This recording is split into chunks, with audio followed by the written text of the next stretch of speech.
आदौ विजित्य विषयान् मदमोहराग द्वेषादिशत्रुगणमारुतयोगराज आदौ विजित्य विषयान् मदमोहराग द्वेषादिशत्रुगणमारुतयोग ज्ञात्वामृतं समनुभूतपरात्मवेद्या कान्ता सुखावत गृहे विचरन्ति धन्या ज्ञात्वामृतं समनुभूतपरात्मवेद्या कान्ता सुखावत गृहे विचरन्ति धन्या त्यक्त्वा गृहे रतिमधो गतिहेतुभूताम् आत्मेच्छयोपनिषदर्थरसं पिबन्तः त्यक्त्वा गृहे रतिमधो गतिहेतुभूताम् आत्मेच्छयोपनिषदर्थरसं पिबन्तः वीतस्पृहा विषयभूतले विरक्ता धन्याश्चरन्ति विजलेषु विरक्तसङ्गा वीतस्पृहा विषयभोगपदे विरक्ता धन्याश्चरन्ति विजलेषु विरक्तसङ्गा आदौ विजित्य विषयान् त्यक्त्वा गृहे रतिमधो गतिहेतुभूताम् आत्मेच्छयोपनिषदर्थ रसम पिबन्तः। कल आप लोग सुन रहे थे।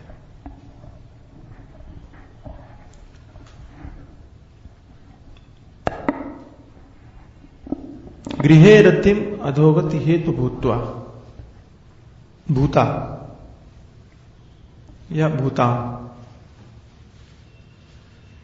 घर में रति को अधोगति का कारण मानकर छोड़ देते हैं। मजे की बात यह है कि घर में रति अधोगति का कारण है। ये बढ़िया बात है, ये किसी के लिए भी, चाहे हमारे लिए हो चाहे आपके लिए हो। इस बात को समझना, घर में रहना अधोगति का कारण नहीं है। क्लियर, स्पष्ट है? घर में रहना अधोगति का कारण नहीं है, घर में रति अधोगति का कारण है। घर में प्रेम अधोगति का कारण है। मैं हमेशा कहता हूं कि मैं बचपन में एक श्लोक पढ़ता था, वही प्रसिद्ध, क्या है? जायतो विषयान् पुंसः संगस्तेषु बजायते। तो मेरे मन में आया कि अगर मन किसी का साथ करता है तो बुरा है, शरीर साथ करता है तो बुरा नहीं। भगवान कहते हैं ध्यायतो विषयान्, ध्यान मन के अंदर में क्या है वो महत्वपूर्ण है। और सीधी सी बात आप समझ लीजिए, इस शरीर के अंदर में जो भी जाएगा, इस बॉडी के अंदर, चाहे आंख से, चाहे कान से, चाहे रसगुल्ले से, कहीं से। मैं रसगुल्ला बहुत बोलता हूं, तो एक माता जी ने हमको कहा कि स्वामी जी हमारी डायबिटीज का भी ख्याल रखा करो। बहुत है। शरीर के अंदर जो जाए वो बुरा है। खाना बुरा नहीं है, ध्यान रखना। लेकिन खाने के बाद उसकी स्मृति चिपकी रह गई, वो बुरी। अच्छा, आप सब जानते हो कि वो जो आप खाना खाते हो वो अगर पेट में ही चिपका रहे तो नुकसान करेगा, बुरा कर देगा। खाया, पच गया, उसका रस खून में मिल गया और गंदा पदार्थ निकल गया, आप स्वस्थ हैं। लेकिन अगर वो चिपक गया तो दर्द करेगा, तो बदहजमी करेगा, तो पेट खराब होगा, तो परेशानी होगी, रोग बढ़ेंगे। ऐसे ही संसार की कोई भी चीज, विषय भोग की जो भी चीज है, ठीक है, आंखों ने देखा देखा, कानों ने सुना सुना, जो भी व्यवहार है वो किया, खत्म, भूल जाओ। लेकिन अगर ये विषय चिपक गए, अगर इन विषयों की स्मृति बार बार आती रही तो मुश्किल है, तो कठिन है। तो सीधा सा अर्थ बहुत बढ़िया इस श्लोक में अगर नजर आता है तो एक ही है कि गृहे रतिम अधोगतिम हेतुभूता। घर में जो प्रेम है वो अधोगति का कारण है। घर में जो रति है वो अधोगति का कारण है। घर में रहना अधोगति का कारण नहीं है। इसलिए अगर आप घर में हो तो चिंता की बात नहीं, सबको महात्मा बनने की जरूरत नहीं। लेकिन कई लोगों को ऐसा लगता है कि रहेंगे तो चिपकेंगे ही। कई लोगों को लगता है कि अगर रहे तो चिपकने की संभावना ज्यादा रहेगी, अगर हम जाएंगे ही नहीं तो चिपकने का कोई झंझट ही नहीं। अगर हम वही काजल की कोठरी में कैसो हूं सयानो जाए, काजल की कोठरी में कितना भी योग्य व्यक्ति जाए तो काजल की रेख लागे है पे लागे, थोड़ा बहुत लगेगी। कई लोग कहते हैं कि नहीं जी हमें तरीका आता है, अगर लगेगी तो धो भी डालेंगे। कई कहते हैं हम जाएंगे लेकिन हम बच जाएंगे। लेकिन कई लोगों को बिल्कुल नहीं, दिलचस्पी नहीं है वहां जाने। क्यों जाए, जरूरत क्या है अगर हमारा काम बाहर से होता है। तो वो ये है गृहे रति मधोगत हेतु भूता। जिन्होंने ये समझ लिया कि संसार में अगर हम कहीं गए, घर में अगर कहीं रह गए तो हम बच नहीं पाएंगे, हमारा प्रेम हो सकता है और अगर हो गया तो बहुत मुश्किल होगी, हमारी अधोगति हो जाएगी। इसलिए ऐसा मानकर वो घर को छोड़ देते हैं। अब घर को ऐसा मानकर छोड़ते हैं, बहुत अच्छा है। और ऐसा मानने के बाद फिर उनकी दूसरी जगह रति नहीं होना चाहिए। समझे नहीं आप? आपके घर में रति रखने से अधोगति का कारण बनेगा, इस बात को समझना। आपके घर में अगर रति रखेंगे तो अधोगति का कारण बनेगा, और पड़ोसी के घर में अगर रति रखेंगे तो क्या स्वर्ग का कारण बनेगा? घर तो घर ही है, चाहे वो घर हमारा हो चाहे वो घर आपका हो, इससे कोई मतलब नहीं है। अच्छा ठीक है, मान लीजिए पड़ोसी का भी छोड़ दो, अपना भी छोड़ दो।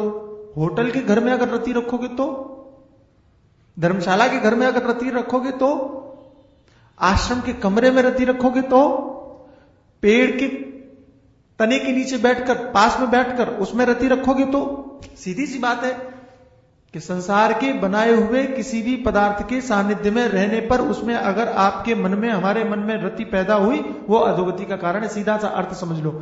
घर चलता फिरता मकान है, इसमें भी अगर रति रखी तो भी वही होगा। वो सुना था ना, जननी जनक बंद सुत दारा तन धन भवन सुहृद परिवार। ये जो 10 चीजें हैं, इन 10 में से कहीं भी टिकोगे, कहीं भी चिपकोगे तो अधोगति का कारण है। सीधी सी बात। तो वे महात्मा, वे महापुरुष, वे संत अगर घर को अधोगति का कारण समझ करके और छोड़ देते हैं तो अच्छी बात है।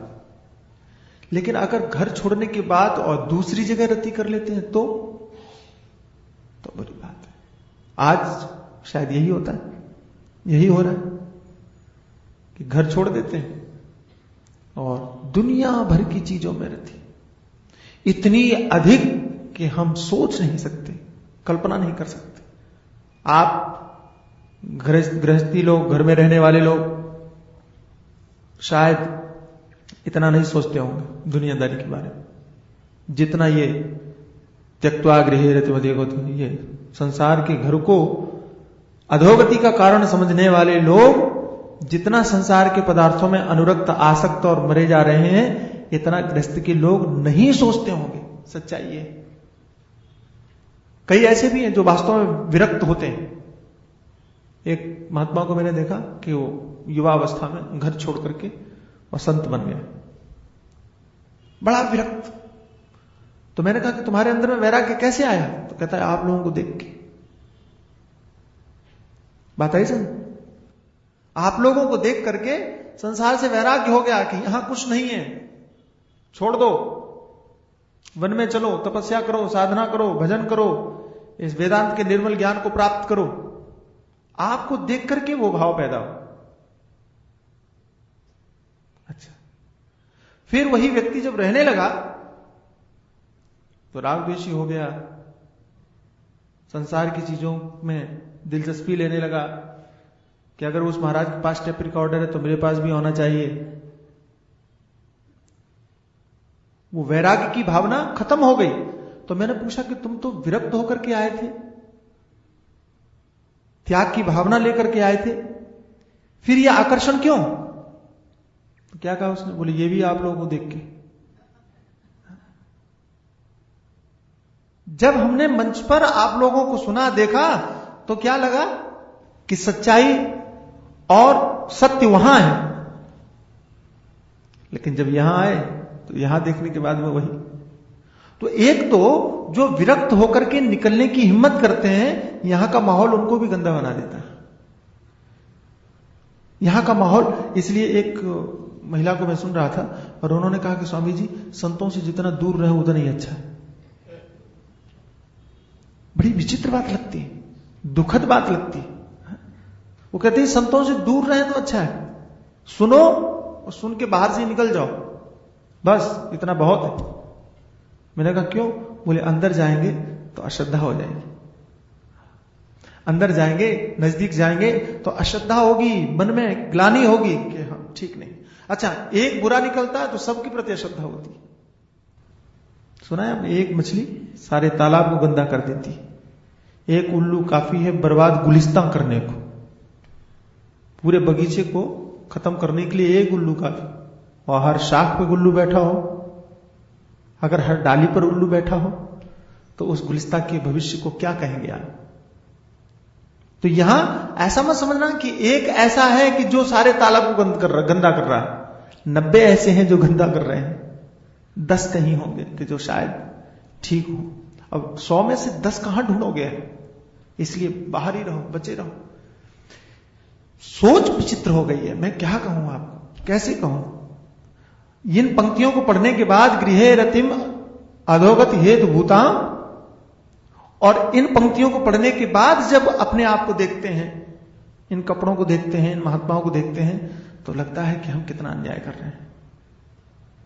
रात भर सोचता रहा, विचार करता रहा, हो क्या रहा है। आपने कभी मंडलेश्वर बनने की सोचा है? बोलो कभी? और यहां रात में नींद नहीं आती, कैसे बने? अच्छा, होता क्या है मंडलेश्वर? मुझे माफ करना अगर मैं कुछ गलत बोलूं, क्या होता है मंडलेश्वर बनना? या स्वागत सम्मान, दुनियाधारिया, दुनिया भर का बवाल, ये महात्माशाही? क्या ये मुक्ति का कारण है?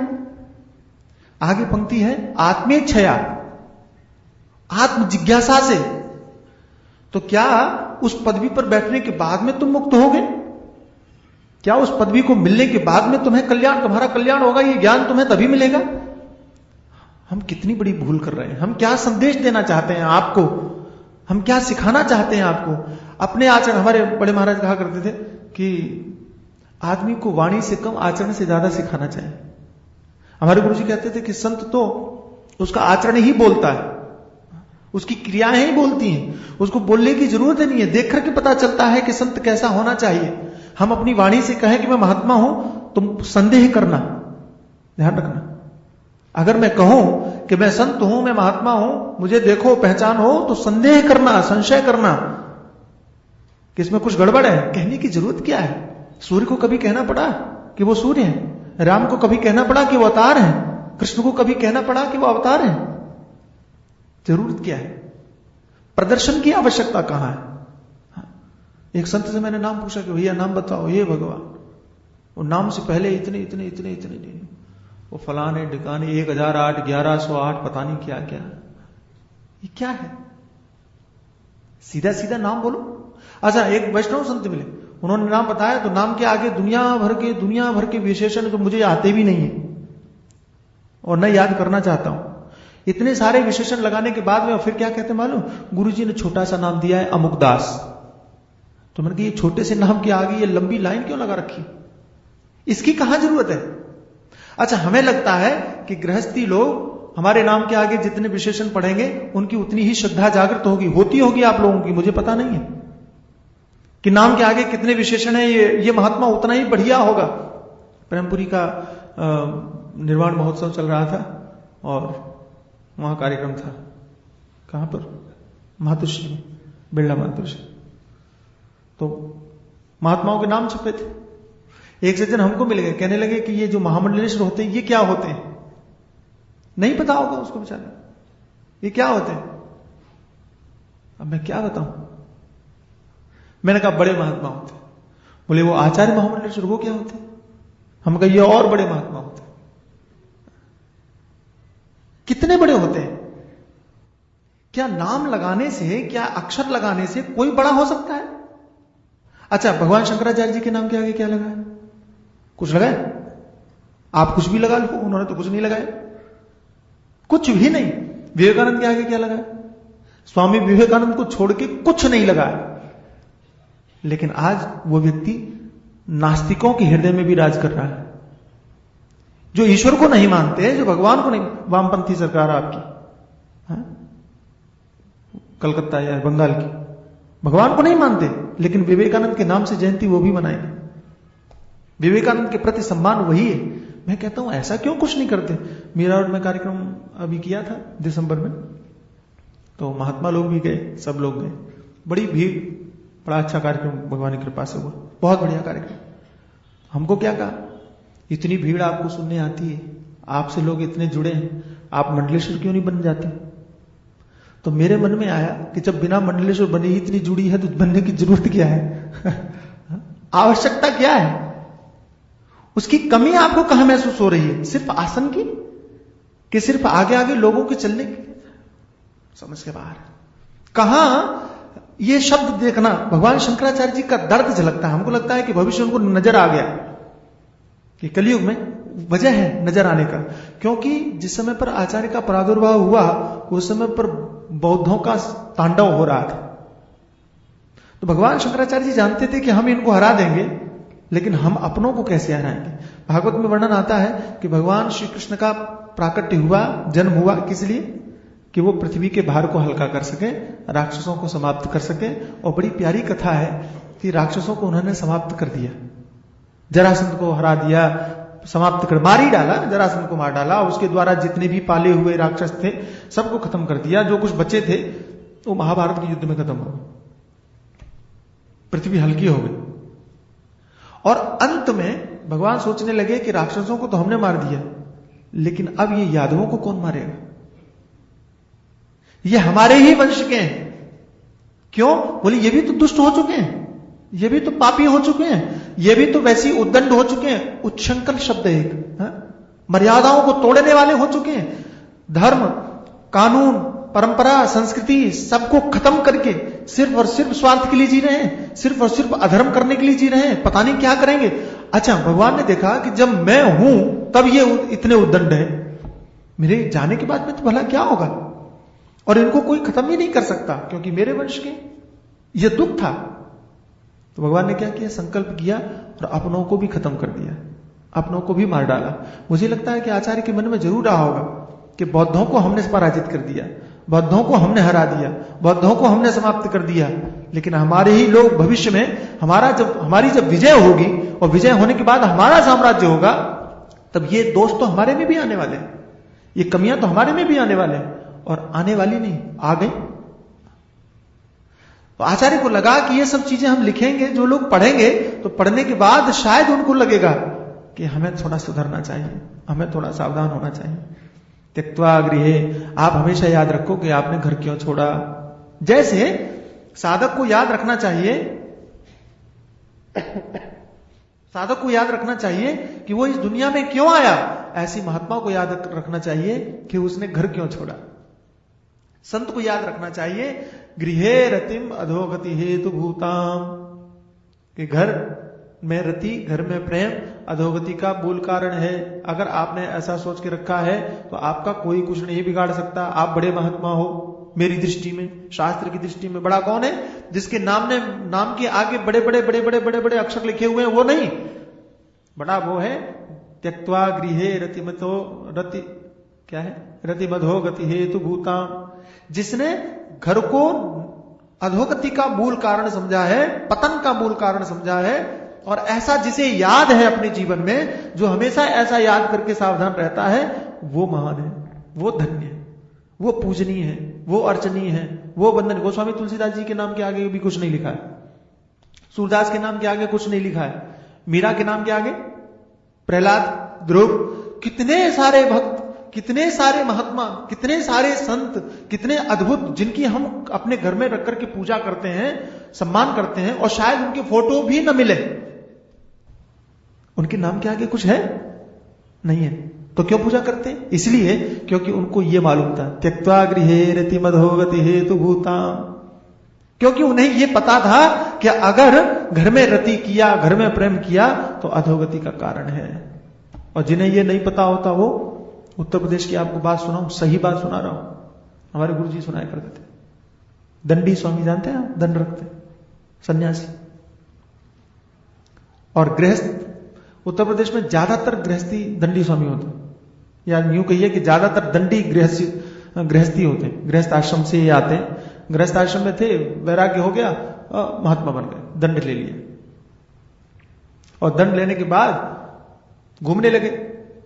कहीं भी जाए तो दंडियों का बड़ा सम्मान है, वहां बड़ा आदर है, बहुत। दंडी स्वामी तो नमूना रहा है, और वो इतना अहम कि वो प्रणाम नहीं करते, भगवान को भी वो डंडा ही छुआ के प्रणाम करेंगे, सिर नहीं झुकाते। भगवान को प्रणाम करना होगा तो अपना डंडा जो रखे होंगे वो पैर से लगा देंगे, हो गया प्रणाम।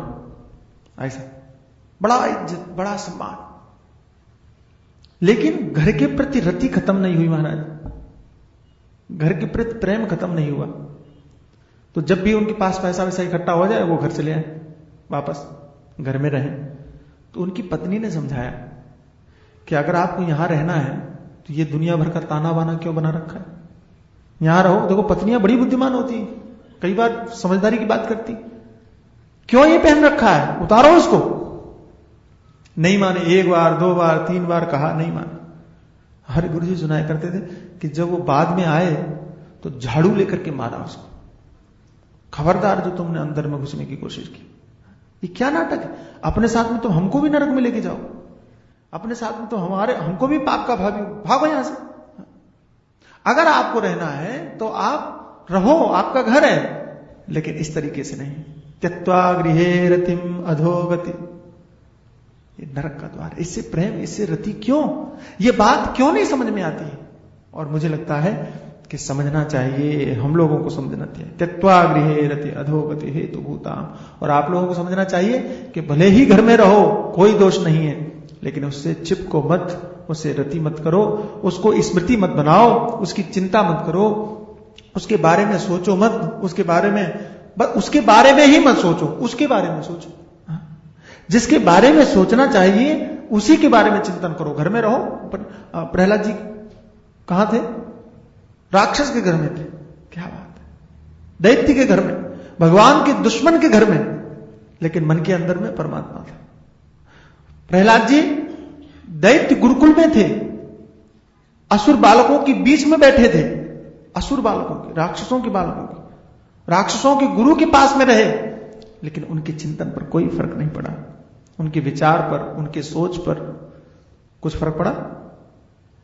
अच्छा, हमारे घर में तो सब कुछ अच्छा है लगभग, कम से कम प्रहलाद की तरह तो हमारा घर नहीं है, कम से कम मीरा की तरह तो हमारा घर नहीं है कि जहां कौन था वो, जेठ था, कौन था, जेठ ही था, देवर जेठ कोई भी हो, जो भी हो, उसी ने जहर का प्याला दिया हो पीने के लिए। कम से कम हमारा घर ऐसा तो नहीं, और इसलिए दिया हो कि तुम भगवान का भजन करती हो, ये ठीक नहीं। लेकिन फिर भी मीरा के चिंतन को तो कोई रोक नहीं सका, मीरा की गति को तो कोई रोक नहीं सका। ध्रुव घर से ही निकाल दिया हो, घर में ही न बैठने दिया हो, ये कंडीशन तो हमारी नहीं। फिर हम घर में रहते हुए और परमात्मा का ध्यान क्यों नहीं कर सकते? हम कहते हैं कि भगवान का भजन करो, लोग कहते हैं टाइम नहीं है। ये बहानेबाजी के अलावा और कुछ नहीं है। मैं कहता हूं कि टाइम नहीं है तो बैठने के लिए, करने के लिए कौन कहता है? बोले ऐसे तो हम कर ही लेते हैं। ईमानदारी से बोलना। एक सज्जन बोलते हैं कि मैं ऐसे कर ही लेता हूं, क्या वो ईमानदारी है? क्या वो सच्चाई है?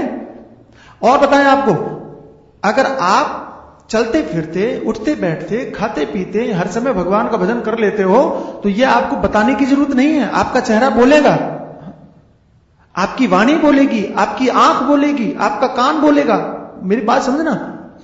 जैसे अगर उसमें रसगुल्ले में रस हो और आप उठाएंगे तो उसमें टपकेगा, वो गिरेगा ही। महसूस करा देगा कि वो रसगुल्ला है, महसूस करा देगा कि उसमें रस है, दिखा देगा वो। ऐसे ही जिसमें परमात्मा का नाम स्मृति में हो, स्मरण हो रहा हो, सतत स्मरण हो रहा हो, उसका तो शरीर बता। हाथ उठेगा तो हाथ बता देगा कि यहां भाव है। कदम उठेगा तो वहां बता देगा कि ये प्रेम से भरा हुआ कदम है। क्या बात है? कोई किसी को संगीत आता हो तो उसका हाथ बता देगा कि इसको संगीत आता है। उसका हाथ का उठना, ताली का बजना बता देगा कि इसको संगीत में रुचि है। उसका सिर का, कोई कुछ न करे, गीत हो रहा हो, भजन हो रहा हो, और ये चीज अगर हो रही है तो इसका मतलब है कि संगीत है उसके अंदर, उसके अंदर प्रेम है, अनुराग है। कुछ कहने की जरूरत नहीं है, कुछ बोलने की जरूरत नहीं है। हमारे महात्मा लोग कहते हैं कि नाचने वाले का पैर बता देता है कि इसको कितना नाचना आता है। भक्त का पैर बता देता है, भक्त का हाथ बता देता है, भक्त का हाव भाव। मैं तो कहता हूं तुम्हारा बैठना बता देगा कि तुम्हारे अंदर में कितना बढ़िया चिंतन चल रहा है। तुम्हारा बोलना बता देगा कि तुम कितने बड़े भक्त हो। कहने की जरूरत ही नहीं है आपको। क्या बोलते हैं उसको? प्रूफ करने की जरूरत नहीं है, प्रमाण देने की जरूरत नहीं है कि हम करते हैं भजन। और जैसा कि मैंने आपको कहा कि मैं अगर कहूं कि मैं महात्मा हूं तो संदेह करना। ऐसी अगर कोई कहे कि मैं तो कर लेता हूं भजन, चलते फिर होता ही है, संदेह करना वो सच्चाई नहीं है, वो वास्तविक नहीं है, वो झूठा है। कहीं पर भी टाइम महत्वपूर्ण नहीं है भाई। देखो, विधि एक चीज है और भक्ति दूसरी चीज है। विधि आपको अनुशासन सिखाती है और भक्ति आपको आनंद देती है, मस्ती देती है। भक्ति में कोई विधि नहीं है, कोई विधि नहीं है। रात के 12 बजे आंख खुले आप भजन करने बैठ जाओ, भक्ति है, विधि नहीं है। विधि कहेगी ये ठीक नहीं है, पहले नहाओ। विधि कहेगी कि पहले स्नान करो, दूसरे कपड़े पहनो, शुद्ध धुले हुए कपड़े पहनो, आसन पर बैठो, ऊन के आसन पर बैठो, तब ध्यान करो। बात आई? ये क्या है? ये विधि है। और भक्ति क्या है? भक्ति शबरी की है कि बेर जूठा करके खिला रही। ये विधि नहीं है। विधि कहती है कि पहले आप उन फलों को लाओ शुद्ध हाथ से तोड़ के, फिर उन फलों को धो, फिर अच्छे पात्र में रखो और फिर भगवान को अर्पित करो मंत्रों के द्वारा शुद्ध करके। ये विधि है। और भक्ति क्या है कि पहले खा के देखा कि कहीं खट्टा तो नहीं है, क्या कहें आपको, कि कहीं भगवान के मुंह में जाए और उनके मुंह में कहीं खट्टापन महसूस ना हो, इसलिए पहले मैं चखूंगी। ये भक्ति है। अच्छा, प्रसन्न किससे हुए? उस दंडकारण्य में, दंडकारण्य जानते हैं जहां शबरी रहती थी, उस वन में विधि करने वाले 100 थे, महात्मा थे, ऋषि थे, बड़े बड़े ऋषि जो विधि का पालन करने वाले, ऐसे विधि का पालन करने वाले कि शबरी को भी सामने ना आने दें कि तुम नीच जाति की हो, हटो दूर, साइड में रहना। मैंने सुना है कि शबरी को गुरुजी ने कहा था कि तुम संतों की सेवा करना। शबरी ने कहा गुरुजी क्या किया? तो संतों के पास गई, कुछ सेवा। डांट दिया उन्होंने, खबरदार जो तुम दूसरी बार आए, तुमको देखते हैं तो हम अपवित्र हो जाते हैं, भागो यहां से। अच्छा अब सोचो, आप लोगों को गुरुजी कहें संतों की सेवा करना, और आप संत के पास गए और कहा कि महाराज कोई सेवा, और संत कहे खबरदार जो तुम आया, भागो यहां से, तो तुम कहोगे गुरुजी पागल और ये भी पागल। अरे हम सेवा करने के लिए आए, हमको डांट रहे हैं, ये महात्मा नहीं हो सकते, अश्रद्धा हो जाएगी, भाग जाओगे। लेकिन शबरी ने क्या सोचा कि संत ने मना कर दिया, कोई बात नहीं, लेकिन गुरुजी की आज्ञा का पालन तो करना ही, संतों की सेवा करनी है तो कैसे करनी है। बोले चलो, संत अपनी निजी सेवा नहीं करने देते, कोई बात नहीं, ये महात्मा लोग सवेरे सवेरे उठ करके स्नान करने के लिए जाते हैं, और नंगे पैर होते हैं, इनके पैरों में कांटे न लग जाए तो मैं इनके रास्ता साफ कर दूंगी। देखो सोच देखिए, इसे भक्त कहते हैं, यहां विधि नहीं है, ये भक्त है। देखो सोच, और भक्ति रास्ता बना ही लेती है। आप कहते हो कि टाइम नहीं है, भक्ति टाइम निकाल लेती है, भक्ति टाइम बना देगी। तो रास्ता साफ करने लगी। महात्माओं ने देखा सवेरे सवेरे ये क्या कर रही है, बोले रास्ता साफ कर रहे हैं। महात्माओं ने फिर डांटा कि हम नहा के आते हैं, तुमको देखते हैं तो हमारा शरीर अशुद्ध हो जाता है, जरूरत नहीं है, भागो। शबरी ने कहा अब क्या करूं, अब तो कोई रास्ता नहीं है, लेकिन है क्या, बोले महात्मा लोग 3 बजे उठते हैं तो मैं 2 ही बजे साफ कर दूंगी, मैं 2 ही बजे बुहार दूंगी, 2 ही बजे कांटे हटा दूंगी, सेवा हो जाएगी। यह है भक्ति, भक्ति में आनंद है, भक्ति में मस्ती। और आप परिणाम देखिए कि विधि वाले वहीं रह गए। मैं किसी शायर को पढ़ रहा था कि इश्क वाले कर गए तय मंजिले, इश्क वाले कर गए तय मंजिले, और आकिलों के रास्ते दुश्वार थे। समझ में आया? जो बुद्धि का प्रयोग कर रहे थे, जो विधि का प्रयोग कर रहे थे, उनके लिए रास्ते दुश्वार कठिन थे। आकिल माने अक्ल वाले, आकिल माने बुद्धिमान, आकिल वाले विधि, जिनको पूरा विधि का ज्ञान था, शास्त्र रटे हुए थे, जिन्होंने, जिन्हें सब कुछ मालूम था, ज्ञान था।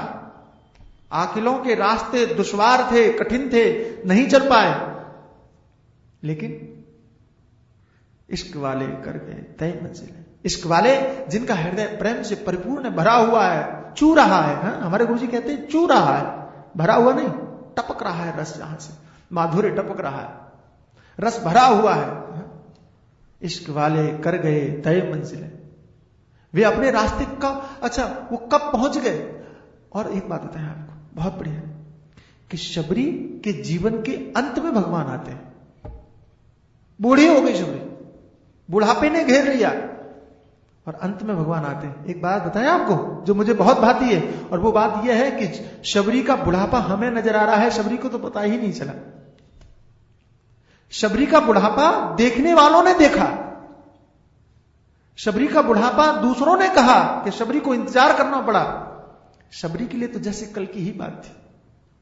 शबरी, अच्छा मैंने सुना है कि जिस समय भगवान आए तो उस समय उसको गुरुजी की बात याद आई कि गुरुजी ने कहा था, और इतनी जल्दी गुरुजी ने कहा और भगवान आ गए। बात मेरी समझा पा रहा हूं कि नहीं?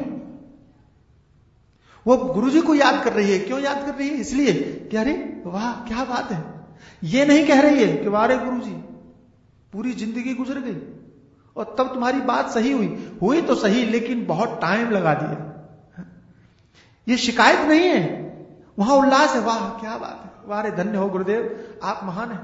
इधर कहा ये हुआ, मुझे ऐसा प्रतिध्वनित हो रहा है, ऐसा महसूस हो रहा है कि यहां कहा, यहां याद करने का मतलब यही है कि भगवान को देखा, गुरुजी की याद है, क्या बात है, आपकी कृपा, मेरे में कौन सी पात्रता थी, मेरे में कौन सी योग्यता थी, मैं तो अधम से अधम नारी थी, सारी गुणों से हीन थी, लेकिन अगर ये प्रभु हमारे घर पे आए तो आपकी कृपा, आपने कहा इसलिए आए, आपने कहा और ये आ गए। उसके लिए जीवन का लंबा समय पता ही नहीं चला, मालूम ही नहीं पड़ा, महसूस ही नहीं हुआ। जैसे बच्चा खेलते खेलते कब बड़ा हो गया उसे पता ही नहीं चला। जैसे तुम्हारा बचपन कैसे गुजर गया, तुम्हारी जवानी कैसे गुजर गई, पता चला, मालूम पड़ा। संसार के भोगों में जीवन के महत्वपूर्ण वर्ष गुजर गए, कभी मालूम पड़ा कि इतना लंबा टाइम गया? नहीं। लेकिन भगवान के सामने बैठो जरा तो 10 मिनट भी लंबा मालूम पड़ता है। जीवन के 60 साल जितने महसूस नहीं होते भगवान के सामने कि 10 मिनट उससे लंबे ज्यादा महसूस हो जाते, जब ज्यादा लंबे महसूस होते हैं। ऐसा मत समझना कि शबरी को महसूस हुआ, बिल्कुल नहीं, दूसरों को महसूस हुआ। इश्क वाले कर गए तय मंजिले, प्रेम से सराबोर है जो, वो कब पहुंच गए उन्हें भी नहीं पता चला। ये कब वहां पहुंच, जब पहुंच गए तब पता चला, अच्छा पहुंच गए, आ गए। हम लोग एक बार यात्रा कर रहे थे, पैदल यात्रा कर रहे थे और चलते रहे, थकान महसूस हो रही थी, बाप रे बाप, लोग थक रहे थे काफी, और अभी लग रहा था पता नहीं कब पहुंचेंगे। तब तक किसी ने कह दिया आ गए, मंजिल आ गई। अरे आ गए इतनी जल्दी, क्या बात। आपको पता है कि सब थक रहे थे, सब परेशान होने वाले थे, ऐसा लग रहा था गिर जाएंगे, और जहां पता चला आ गए सब दर्द भूल गए। वाह क्या बात है, फतह हासिल कर लिया, हम जीत गए, कामयाबी हासिल कर ली। ठीक इसी प्रकार से इश्क वाले कर गए थे। इसलिए हमारे महात्मा लोग कहते हैं भगवान को पाने की अभिलाष मत करना। क्या कहते हैं, नहीं समझ में आई बात? भगवान को पाने की अभिलाषा नहीं करना, तो बोले भक्ति को बुलाने की अभिलाषा करना। भक्ति को, हमारे गुरु जी कहते गांव में आपने देखा है कि नहीं पता नहीं, कि गाय होती है और गाय का बछड़ा होता है छोटा सा नवजात, और गाय को लाना है तो क्या करना चाहिए, बछड़े को हाथ में ले लो, आगे आगे चलो, गाय तुम्हारे पीछे पीछे आएगी। गाय को बुलाने की जरूरत ही नहीं है, बस भक्ति देवी को अंदर आने दो, प्रवेश करने दो। जहां भक्ति देवी आ गई तो त्वया हूतस्तु भगवान याति नीच गृहेष्वपि। भक्ति देवी जिसके घर में बैठ करके बुलाएं, भगवान सब कुछ भूल के और उसके घर में दौड़ के चले जाते हैं, जैसे कि शबरी के घर में गए, जैसे कि विदुर के घर में गए। इतना याद रखो कि आप कहां हो महत्वपूर्ण नहीं है, आप कब बैठे हो यह भी महत्वपूर्ण नहीं है, आप कैसे बैठे हो यह भी महत्वपूर्ण नहीं है, कैसे बैठे हो यह भी महत्वपूर्ण नहीं है। शरीर पर अच्छे कपड़े हैं कि गंदे कपड़े हैं, कि पैंट शर्ट है कि धोती है कि क्या है, कि ना, ये सब मायने नहीं रखता, ये महत्वपूर्ण नहीं है। महत्वपूर्ण है कि आप कर क्या रहे हो, महत्वपूर्ण है कि आपके मन में क्या है, महत्वपूर्ण यह है कि आपके चिंतन में क्या है, आपका जो इश्क है ना, इश्क वो कहां है, यह महत्वपूर्ण है। रति वी त्यक्त्वा गृहे रतिम, ये जो रति है ना, ये कहां है वो देखो। गृहे रतिम है तो क्या होगा, अधोगति हेतु भूता।